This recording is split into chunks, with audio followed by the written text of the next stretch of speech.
So now that the lovely Zoom announcer has said that we've begun, we have begun. So our two sponsors I'd like to thank are, first of all, RIT's Masters of Science in Global Supply Chain Management program. It's a really great 12-month, 30-credit program, which is STEM designated, and it really prepares candidates exceptionally well for entering what's going to be a tech-focused, analytically driven marketplace. And hopefully you'll be at the opposite end of the interviewing desk with our other sponsor, which is Stephen Harrington in Delaware North. And I'd like to hand it over to him to talk a little bit about Delaware North and kick us off for the webinar. Thanks, Stephen.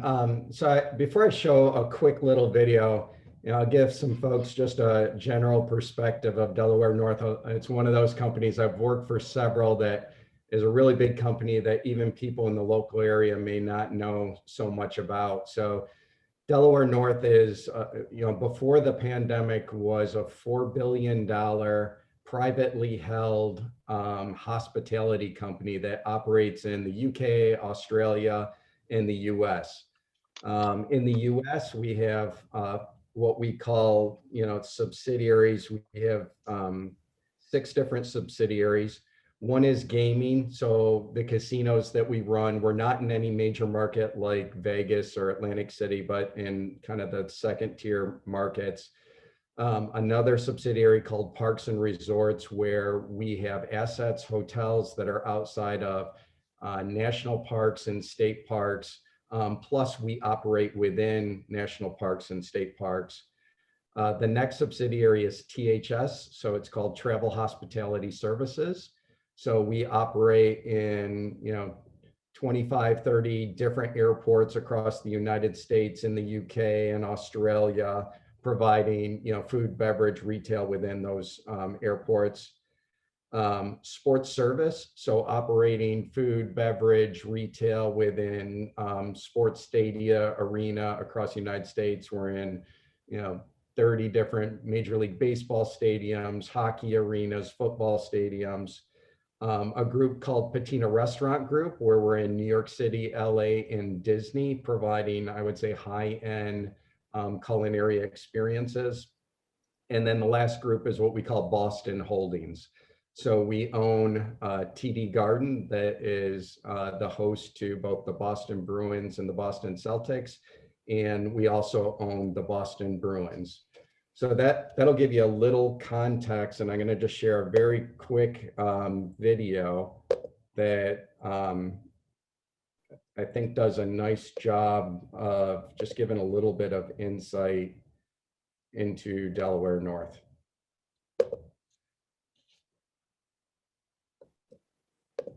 And discovered something equally inspiring from the sellers. He never missed a home game or a chance to feast on the team's signature dish. She traveled through dozens of airports every year, but always enjoyed a taste of the town at the terminal. Delaware North delivers millions of moments like these every year. We work with you to create unique experiences that delight, surprise, and connect with guests. Ideas that are as genuine, innovative, and exciting as the brands we serve. And it's seamlessly supported by our state-of-the-art operations, dedicated associates, and future-focused leadership. Together, we are changing hospitality from merely a necessity to a valuable extension of your brand. It's inspired cuisine that changes the game. Show-stopping retail that connects with consumers. Imaginative concessions that raise the bar. Gaming management that raises the stakes. Premium lodging set amongst natural wonders.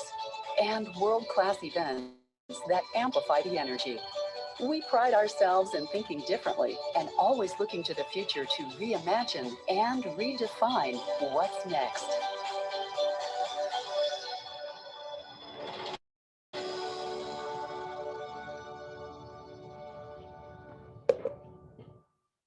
So that gives you, that last picture was actually our Delaware North headquarters here in Buffalo. Oh, that's outstanding. And I mean, half the excitement here is hopefully we get a chance to talk about the Bruins, but we'll save that for the end if we get a buffer. Yeah. So thanks again for agreeing to do this, Stephen. And I think we should just get right into some really interesting questions. And for everybody who's just joining, one of the things that Stephen and I were chatting about is how unique of an opportunity we've actually got now, because it's kind of a retrospective, and Delaware North was hit in a big way when the pandemic hit. So, you know, if you're standing right now in April of 2021, Stephen, and looking back when the pandemic hit, what was the biggest supply chain challenge or procurement challenge that hit you and that said, oh my gosh, you know, we need to do this right now? Yeah, so it's interesting, and I think I shared this with you when we talked before. When I think about when this all started, I always tell folks that I go back to watching Mark Cuban look at his phone and realizing that the NBA season was being put on pause. And I would tell you, so if you think about Delaware North being a $4 billion corporation, within 2 weeks of that video, our revenue, so our entire operations across the world almost completely closed. And when I think about, so just, you know, my responsibilities here, a couple of them. So obviously I have all of procurement. I always tell folks that we normally spend about $1.3 billion a year on stuff. I have retail and culinary and design and construction. And the other thing to know about our business, when you think about parks and resorts, typically starts ramping up in the spring. We have a lot of baseball seasons that start ramping up in the spring. Our casino business typically has its highest peaks during tax return season, so right about this time of the year. So if you think about from a supply chain standpoint, we were going from ramping up our entire business to the peaks to all of a sudden deciding we need to shut everything down and we need to call vendors and return inventory, get credits, extend payment terms. From a design and construction standpoint, I was building about $600 million in construction across the United States. So how do we put every project on hold, stop materials from being shipped, cancel orders, you know, and then on top of all that, so that's kind of the supply chain piece. The piece that certainly was near and dear to my heart was I had to make the decision within that first month to furlough over 90% of my organization. So I had over, you know, about 100 people in my organization. And by the end of April, I had 7 people left that were working, trying to keep everything in place. Gosh. So, you know, the thing that I often think about, because I study supply chain risk as an academic, you know, this was a disruption. There have been other disruptions, but this one was probably different. So from your vantage point, I mean, what made this so different than any other disruption? Was it the speed? Was it the way it rolled out? I mean, what exactly was it, do you think? Well, I'll take you back to before I joined Delaware North 4.5 years ago. I worked for M&T Bank, and I joined M&T Bank right before the financial crisis. So I had been through, you know, another crisis in a different way, and certainly there were cost controls and, you know, marginal downsizing, but certainly had never been part of a business that literally stopped beyond the business's control. And I gotta, you know, give a tremendous amount of credit to the leadership team here at Delaware North. People immediately went into their core levels of expertise and reacted immediately. So when I think about all the things that the team had done over the last year, you know, to maintain and ensure that Delaware North would be prosperous in the future, we did all the right things. Not all. I mean, there's some things you just don't know, but we're, you know, incredibly focused and reactive to what was going on. So just, I don't know that any of us will ever see anything like this in our lifetimes that impacted a business so much. So yeah, and that is probably, I mean, the thing you observe when you look at the way in which this hit various industries. I mean, hospitality and entertainment being chief among which, but you know, the way it just shut everything down. So Was that the thing that kind of kept you up at night? Was it the fact that you had to furlough such a large portion of your workforce? I mean, was it the recovery? What kind of, what spun in your head about the consequences of all this after the shutdown started? Yeah, I'll actually say two things. So first of all, unquestionably, I'm going to say all the people decisions. And I'll just share with everyone that our corporation actually ended up doing 2 furloughs. And I was sitting down with the CFO when we did the first initial furlough, and he gave me very explicit direction. And I'll tell you that for my organization, did 1 furlough because I eliminated anything that wasn't absolutely necessary in the short term. And it actually worked out really well from a standpoint of there was no one second guessing on why was I kept for, why wasn't I kept for the second furlough? Why was I first? And all of that. Everybody went at the same time out of my organization. But making all those decisions and thinking about all of those people, which ended up lasting for, 4 or 5 months for a lot of them, that was extremely difficult. But the other thing that I would tell you, my wife would say kept me up a lot at night was I always pride myself into, and this is, I think, is a supply chain thing. I can solve anything.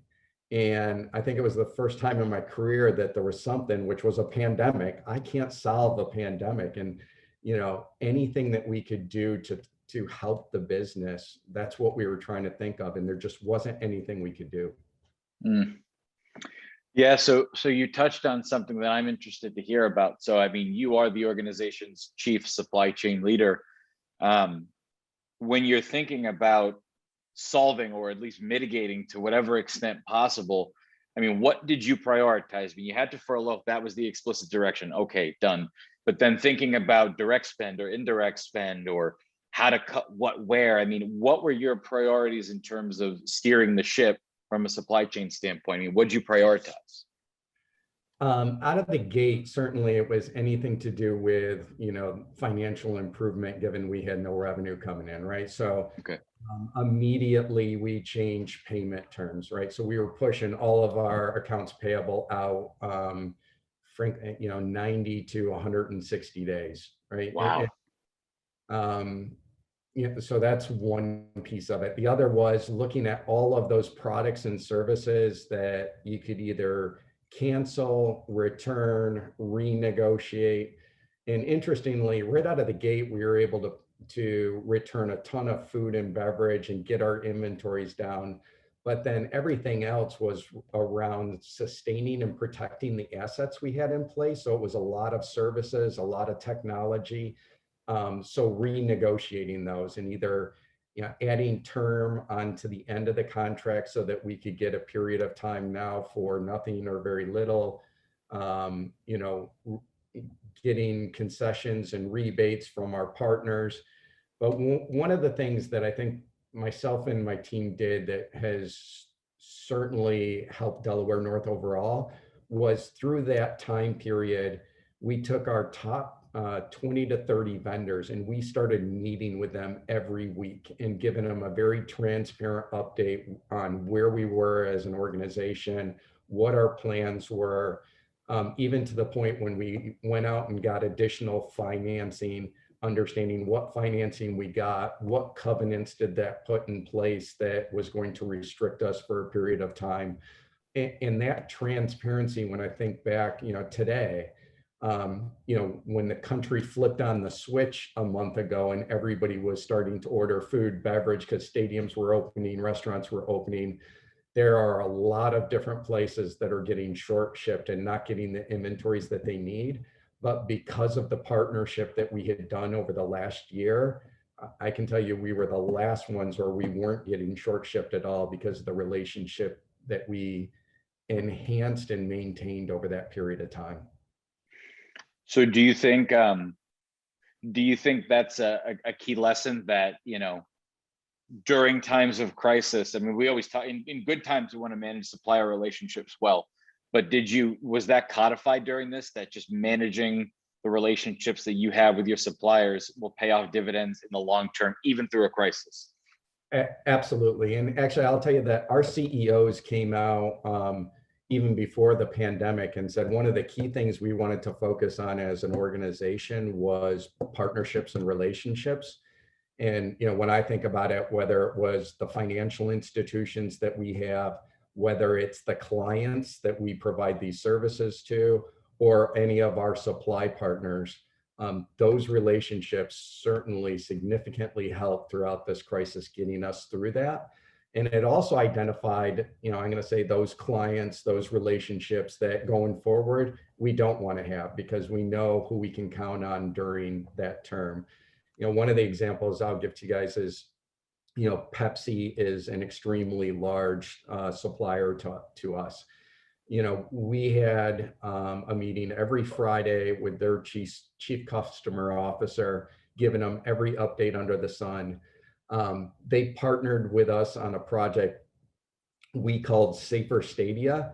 So how can we put together quantitative analytics to show that people going into an indoor stadium is just as safe as outdoor stadium, given keeping social distancing and having masks and all the other protocols. So working with, quants and physicians, and Pepsi partnered with us to pay for that. And then on top of it, they went out to the marketplace and started doing surveys on customers that had gone to a sporting venue and understand what their sentiment was to getting back to stadiums and arenas. And we've continued that over the last year. That's really interesting. And actually kind of relates to something I wanted to circle back. You said that one of the things that you did and one of the things that you prioritized was starting to renegotiate payment terms wherever possible. And then before that, you're also talking about your experience being in procurement during the financial crisis. So, one of the things that we always heard, or at least I've always looked into because I thought it was fascinating, was about how during the financial crisis, those payment terms are being stretched and renegotiated wherever possible. But now you're seeing it too. So did you see any kind of parallels between those two? I mean, did the experience gained during the financial crisis lead to how you navigated that portion of the payment structure? Or was it just, this is what we got to do and I need to figure it out kind of a thing?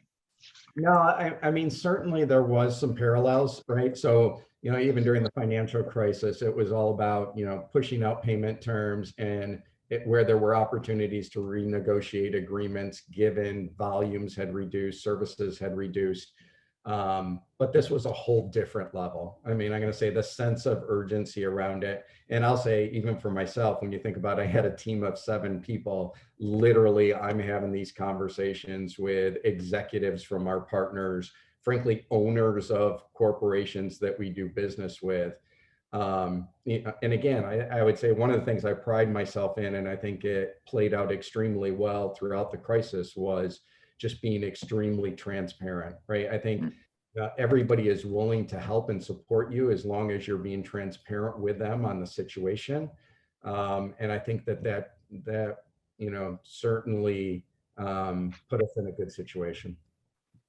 So during that process, just, everybody's being faced with the same global situation. Did anybody try and declare force majeure on you, or was that anything that happened that you had to navigate, like with insurance or anything like that, continuity stuff? Yeah, interestingly, I would say it wasn't on us. It was really us trying to declare force majeure on a lot of these things, right? And, interesting. And with the contracts that were in place, I would say it was, we definitely used it as a possibility and had some conversations around it. But just the way the legal language was set up, it really doesn't allow for a pandemic to be considered in that definition. So, fortunately, everybody else was hit with the same thing. So so I'll use the example. This is actually a really good one. In our airports, on a typical day throughout the United States, 1.8 to 2.2 million people a day are going through airports across the United States.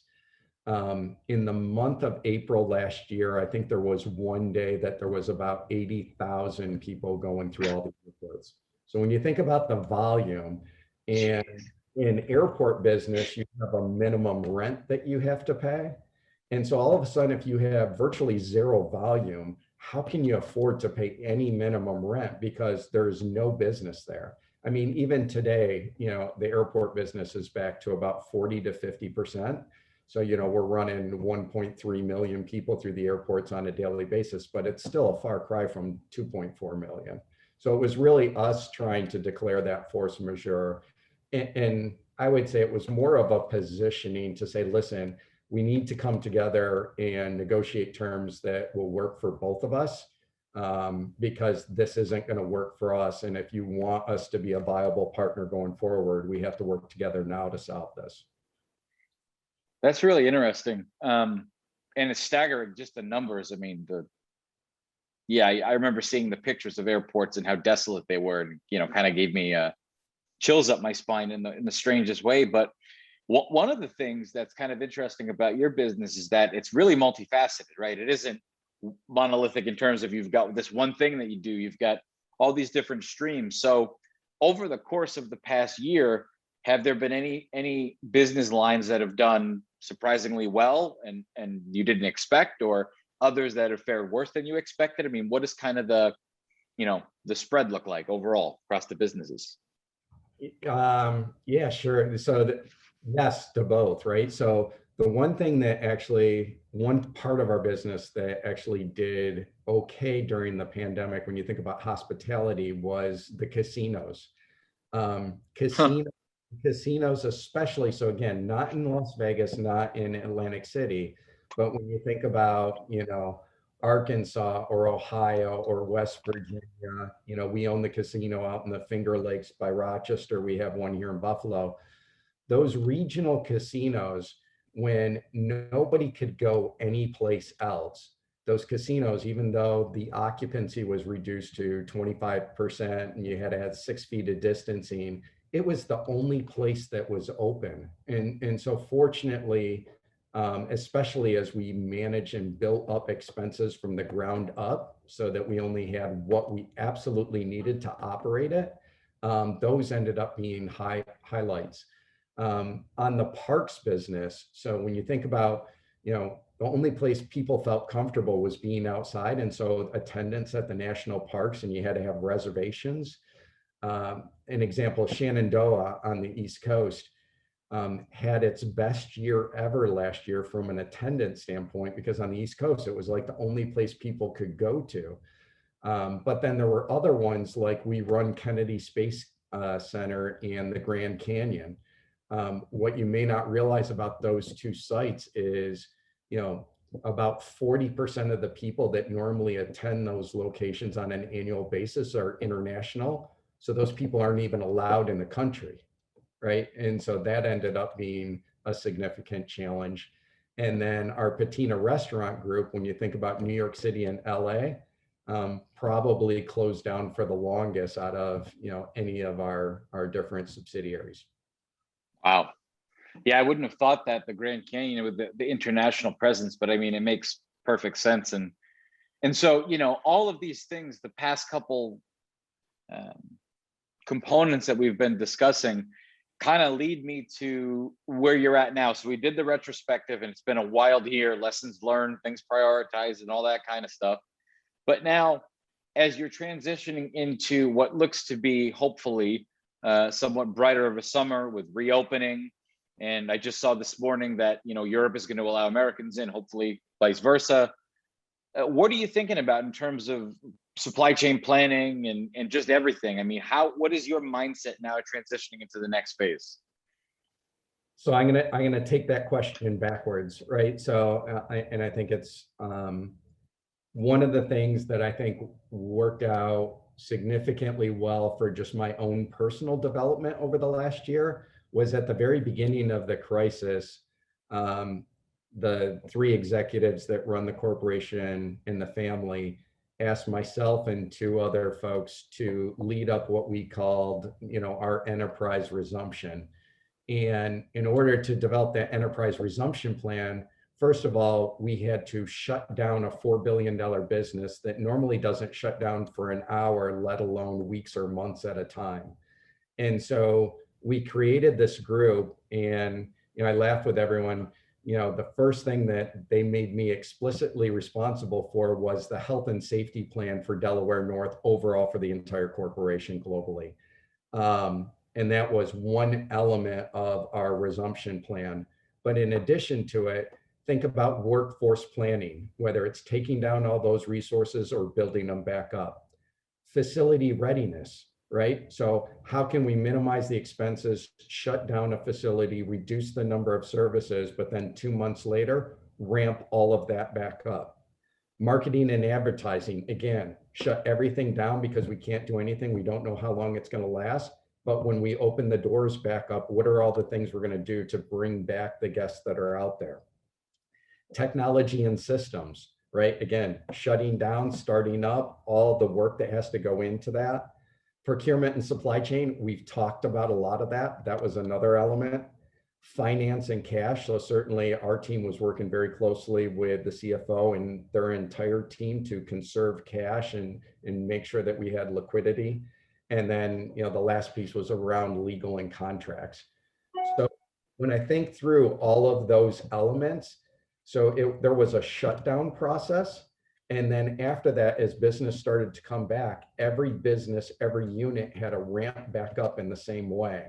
And so literally we created online checklists as a unit, and the challenging thing about the pandemic was every state, every region was at a different time at different levels. So creating all those checklists, whether it was, do I have all the inventory and product I need? Did I get somebody to come in to look in our HVAC systems to ramp them back up? Did I have all the Pepsi and beer systems all, checked out, make sure they're operating and cleaned, just everything under the sun. And so creating and then the other thing, something that was totally new to all of us was all of these health and safety protocols that are going to be required to operate in a hospitality environment, and making sure that government was comfortable, our clients are comfortable, our associates and guests are comfortable. So putting all of those things in place and making sure that consistently we're delivering those on a national and international basis was huge. I'll even tie it to Australia. Australia was taking our plans that we built here and going to our clients at the Australian Open to say, listen, the US has already done this. This is our plan. We're going to leverage it here. And our Australian client is like, this is great. Somebody that can take the global experience and leverage it to make sure that we open up in a great way. So that's just a couple things that you're focused on. My goodness, that's a task and a half. So, that actually leads me to another question that popped up as you were talking. I remember hearing during the financial crisis, studying this kind of thing, companies were learning how to, quote, do more with less, right? Because the name of the game back then was leaning up operations because cash was bleeding everywhere, right? And there was this whole ripple effect that hit multiple different industries. Do you foresee, not necessarily just at Delaware North, but perhaps, industry-wide, do you foresee rehiring rates being lower because companies have kind of learned how to operate with lower staff? Or do you think this is different and we're going to ramp up to where we were, so we're going to need the pre-pandemic staffing levels? I mean, what do you think about that? Yeah, so I don't think we're going to get back to the same staffing levels that we had. And one, I think that from an operating standpoint, we figured ways out to be more efficient for sure, right? So, even though our revenues didn't come back as strong from an EBITDA standpoint, our EBITDA is, as a percentage, higher than it's ever been because we've managed expenses so closely. Now, with that said, even if we wanted to hire back, to the level that we were staffed in the past, those resources just aren't there in the hospitality industry. What I've said to folks is when the pandemic happened, certainly over the last year, people might have waited for 2, 3, 4 months, but at a certain point in time, a large portion of those resources left the industry. right? And they're not gonna, or it's gonna be extremely difficult to bring them back to the industry. So if you can't operate at those more efficient levels, and I'll tell you, both ourselves, and I was on a call last week with MGM, an executive from MGM. Literally, there are some services, I'll give the example, we had to cancel hotel rooms in some of our places because we don't have enough housekeeping, right? Wow. We've had to take different strategies from the standpoint of, requiring a minimum 2-night stay so that we don't have to clean a room every night so that our staff can be more efficient, which actually has made us more profitable and actually has gotten us more room nights. So there's been a positive spin on it. But I think the hospitality industry, is going to have a shortage for the next year. And if they're not more efficient, they're going to struggle. And I think everybody's probably seen it in the marketplace today already. I think everybody was very tolerant out of the gate for maybe a lower level of service or slower service, less selections. But very quickly, people are like, all right, it's been a month, it's been 2 months, where's all the things? Why am I not being waited on right away? And so the expectations are going up very quickly, but the reality is the resources are not there to deliver those expectations. And so I think hospitality is going to be extremely challenging for the next year. So this question may be out of left field, but I'd be really curious to hear what you think. And it's not about the Bruins. We still have time for that.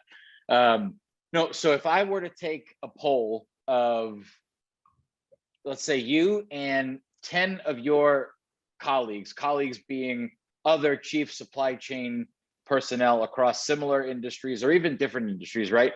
CPOs, whomever, chief supply chain personnel, and I were to ask them, what is the one biggest thing you've learned over the past year as it relates to supply chains? What would it be? What do you think? I'm going to go right back to people, right? Okay. And I think, when I think about supply chain before the pandemic, getting, good people in, any career segment, but certainly supply chain has always been difficult.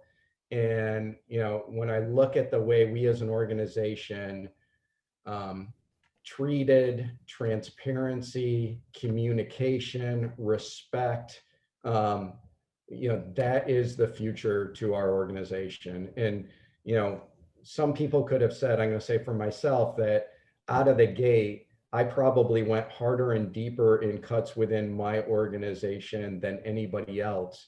But everybody who got furloughed felt like they were equal with everybody else, that they weren't picked over somebody else that then 2 weeks later was different. And, certainly one of the learnings I had that we always talk about in every organization I've been part of is people just want that communication. And so for almost all of last year, every single week, I was having a call with, over 100 people that were on furlough that would call in just to get an update on where the business was. And I would always leave 10 or 15 minutes for them to ask questions. And so when it came time to call people back, even if they had found other jobs, because of the respect on how we treated them, how we communicated with them, I feel like the best people that frankly we wanted to have back came back to them because of the way that we treated the people. And I think at the end of the day, I don't care whether it's supply chain or finance or operations, the people frankly make us. I mean, even at a university level, right? The educators, the people that we have in place is what makes us best. And so doing the right thing and treating them the right way, no question in my mind, that was the biggest success that I had. Yeah, I think probably that's one of the silver linings to this whole thing is it highlights, the importance of supply chain and certainly the people who operate on these supply chains that provide everything. And, having those personnel trained and ready to go is super important. So I've just got one last thing for you, and then I think we can open it up if there's any questions from the audience. I wanted to give you an opportunity if there was anything, any key points or anything that we didn't mention or I didn't ask that you'd like to kind of retrospectively communicate to the audience about pandemic or navigating through it or just anything you learned over the past year. Yeah, I'll go back to, I'm going to say the enterprise resumption. And, I think I joked with you about this was, one of the things that they said to me when they said, we want you to head up this enterprise resumption for the corporation, and we want you to lead up specifically health and safety protocols related to COVID. I am the furthest thing away from the medical field. I didn't have any connections. And I had no idea. I mean, I don't think anybody knew what, for a hospitality company, what you were going to have to do in a pandemic to be able to continue to operate. And so I would just challenge everybody that, listen, when those opportunities, even if they may not seem like a fit or maybe not interesting, I wasn't even sure what I was going to do with it.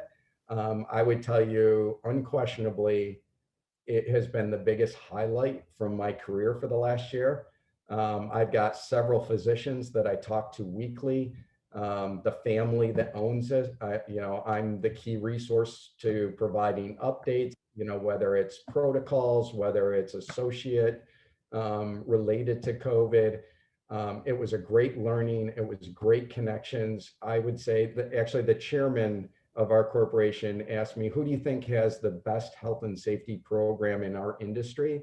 And I said, I think we do, sir. And the reason is because we went out and looked at all the leaders in the industry, got their programs, and then, certainly adapted it to our business to make it the best that it could be. The one example I think I shared with you, and then I'll pause, is before Walmart came out and said they were requiring masks of all associates and guests in all stores nationally, regardless of state laws, we had done that out of the gate before anybody else. And so I feel good that the way we positioned ourselves going into this, we were certainly a leader. And we've continued to show that through, we created a hospitality roundtable in partnership with MGM and Pepsi that includes other names, that includes the NBA, the NHL, Disney, Carnival Cruise Line, CVS, Microsoft. So all these executives from all these corporations are sitting on a council that we put together with MGM and Pepsi that I think shows that we're a leader in this space.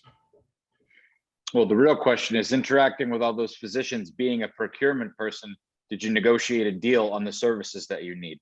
That's the real question. And I'm sure you did. But that's that's remarkable. And I think that's going to be an interesting differentiator moving forward into that reopening phase.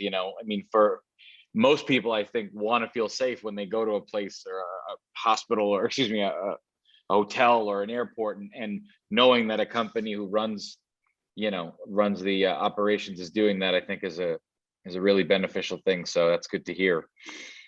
So at this point, if there are any questions, I'd encourage our audience to put them into the chat, and I'd be happy to read them to Stephen and have him respond. Feel free to do so, no particular order or anything like that. But this was great. Just preemptively, I want to thank you again for your time, Stephen. It's a really interesting conversation, and it's such a fabulous company. So to learn more about it and how you all navigated it was great. So we've got one question here. What would be your advice in terms of breaking into the supply chain field? I worked at a Delaware North travel plaza years ago as a supervisor after graduating RIT, but with no experience, it's been hard. So what advice would you give somebody who's starting out and wants to break into the supply chain field? Well, I would say, especially in hospitality right now, there could not be a better time to break in. And I think one of the things that I'm always very interested in, I'll share, I had somebody come to me about a month ago and said that they were very focused on supply chain. They love the supply chain field and want to be part of it. For me, that's somebody I want to get introduced into it. And I think because of what's happened to our industry over the last year, the number of opportunities that folks are going to see over the next, certainly 6 months to a year are going to be significant. And I think because of what's happened, I think the opportunity for advancement is going to be significant in certainly the next 5 years. Well, that's good news because, both of our undergraduate program in supply chain management, as well as our graduate program in supply chain management, we are going to be pumping out graduates. And if I had a funnel, I'd steer them right to you. So you may get some emails or some knocks on the door if I could find your address, but that's good to hear. So we've got another question. So if you were to face a similar crisis, what would you do differently? Good question. One of the things I always like to reflect on is my military experience. And one of the things I always go back to in the military is you get trained so well in what you do that when anything happens, you just know everything you need to do to react to it. And so I would say whether it's a financial crisis, a pandemic, I'm not sure what the next thing is, but because I know and understand my functional space and the resources in business overall, I know that I would be well situated, well prepared, a great team behind me to react to any situation. And there's no, I'm going to say, even we created a playbook for a pandemic. There's nobody in the United States or the world that had a pandemic for hospitality to reopen up a business. It just didn't exist. So I think just being nimble, flexible, and making sure that you surround yourself with a great team. All comes back to the people, like you said. I mean, that makes sense. Okay, question here. So good discussion. Now, have you built in SOPs that would allow you to pivot more quickly during a crisis? Was that kind of built in? So now, having known what you did during this crisis, do you have operating procedures that would allow you to react more quickly the next time? I'll switch that question a little bit because I don't think it's about the next time, but developing better standard operating procedures for tomorrow and next year, right? And the one question we say is, how many of these things that we put in place can we make a fundamental part of our business that we didn't have before? You guys may laugh about this, but this is kind of a simple example. One of the things, obviously, to operate efficiently when you think about food and beverage is, how can you maintain at least some commonality around all of your food and beverage offerings so that you're more efficient, right? So putting a process in place so that at a local level, they can't add complexity. They can't add, whether it's complexity of ingredients or suppliers, and the approval levels to change things, add things, take things out. So, we put, I'm going to say, more robust standard operating procedures in place. And that isn't for the next pandemic, but that helps us operate more efficiently next week, next month, next year. Yeah, no, that makes sense. And that actually kind of dovetails well into the next question. So what will become a new normal in terms of those items that you would order to maintaining safety even after the virus isn't as big of a threat anymore? So, kind of what pandemic related inventory practices or items might stick moving forward? Are they talking? Well, I'm going to take that to a different thing and help me back to it if I'm not hitting it. Different processes, tools that we put in place that we think are going to continue on. Mobile ordering, right? Touchless ordering. That isn't going away. And frankly, when you order something, I think everybody knows this, if you order something on your mobile app, you tend to order more than if you would have walked up to a counter anyhow, right? And then we eliminate the whole transaction process. As far as product goes, certainly we've looked at menus, whether it's food or beverage, and tried to consolidate down. So it's a very limited offering because, again, we're short resources and we need to be as efficient as possible. But frankly, I think consumer demand, our guests are going to expect getting back to some level, but I think managing that better to make sure it doesn't grow too much will be certainly our objective. Yeah, it's interesting. And so that actually hit the nail on the head with the question, but I was reflecting on this with a friend of mine, and my family is in New Jersey.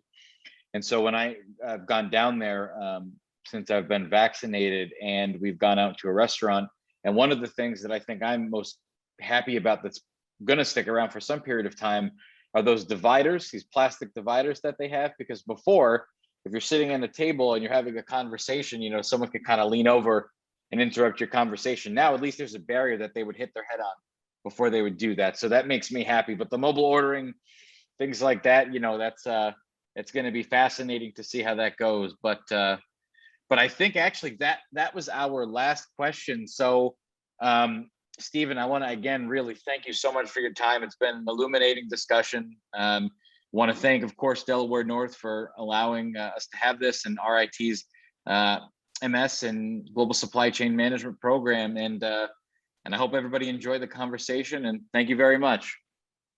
Thanks, Stephen. We'll talk with you soon. Bye-bye. Thanks, Stephen, for being here. It was great. Thank you. Really fascinating discussion.